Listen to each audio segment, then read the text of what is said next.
नमस्कार, मी पंजाब डक की राज्यामध्ये 7 जून पासून ते 14-15 जून पर्यंत मोसमी पाऊस येणार आहे, मान्सूनचा पाऊस येणार आहे. म्हणून ही सर्वप्रथम शेतकऱ्यासाठी आनंदाची बातमी. आणि या वर्षी सगळ्या शेतकऱ्याची मिरगी पेर होणार आहे, म्हणून ही सर्वप्रथम शेतकऱ्याची आनंदाची बातमी.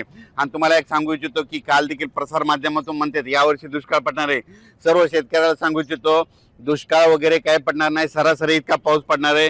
लवकर पेरणी होणार आहे. लवकर पेरणी झाली तर पिकं चांगली येतात आणि सगळ्या पिकाला उतार येतो, म्हणून ही अंदाज सर्व शेतकऱ्यांनी लक्षात घ्यायचा. त्याच्यानंतर मुंबईकर, पुणेकर आणि कोकणपट्टी या परिसरातल्या सर्व शेतकऱ्याला सांगू इच्छितो 10 तारखे ते 14 तारखेच्या दरम्यान कोकणपट्टी सातारा, सांगली, सोलापूर पासून ही जी अशी कोकणपट्टी इकडे पूर्ण, त्याच्यानंतर मुंबई तिकडे मुसळधार पाऊस पडणार आहे. काही ठिकाणी अतिवृष्टी देखील होणार आहे, म्हणून हा अंदाज लक्षायचा. सातारा जिल्हा, रायगड, त्या सिंधुदुर्ग त्या परिसरामध्ये 10 ते 14च्या दरम्यान काही काही ठिकाणी अतिवृष्टी होणार आहे, म्हणून कोकणपट्टीच्या शेतकऱ्यांनी अंदाज लक्षायचा आणि आपण आपल्या पिकाचं नियोजन करायचं. मुंबईकरांना देखील मुसळधार पाऊस पाहायला भेटणार आहे. 10 ते 14च्या दरम्यान मुंबईकरांना देखील मुसळधार पाऊस पाहायला भेटणार आहे, म्हणून हा अंदाज लक्षायचा. पहिल्या पावसातच मुंबईकरांना जनजीवन विस्कळीत असं दिसणार आहे, म्हणून हा मुंबईकरांनी देखील अंदाज लक्षात घ्यायचा. म्हणजे पहिल्या मान्सूनच्या पावसात इतका जोरात पाऊस कधी येत नसतो, पण यावर्षी माझा मान्सूनचा पाऊस मुंबई, पुणे, कोकणपट्टीला खूप जोराचा झोडपिणार आहे, म्हणून हा अंदाज त्यांनी देखील लक्षात घ्यायचा. आणि राज्यातल्या सर्व शेतकऱ्याला सांगू इच्छितो की यावर्षी सरासरी इतका पाऊस पडणार आहे, म्हणजे जेमतेम पडणार आहे, पिकाला लागेल तसा पडणार आहे.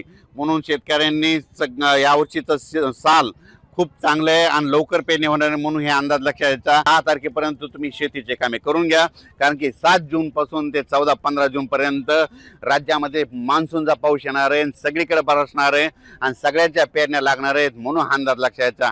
शेतकऱ्याला एक सांगू इच्छितो की ज्यांना पेरणीचा निर्णय घ्यायचा, जमिनीमध्ये ईदभर ओल गेली तर तुम्ही तुमचा पेरणीचा निर्णय कधी घेऊ शकता, म्हणून हे तुम्ही स्वतः लक्षात घ्यायचं.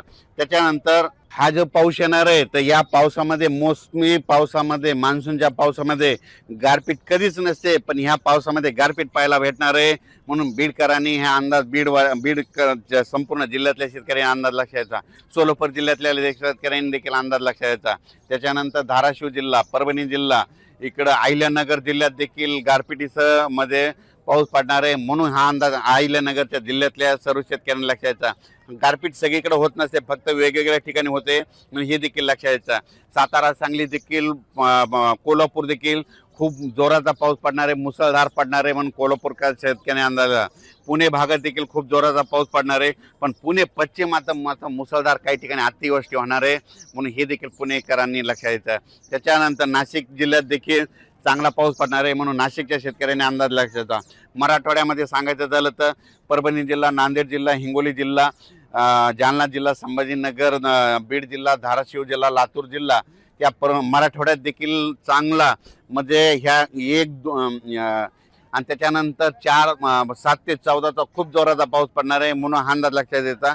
तुरळक भागात गारपीट देखील होणार आहे या मोसमी पावसात, म्हणून हे मराठवाड्यातल्या शेतकऱ्यांनी देखील अंदाज लक्षात द्यायचा.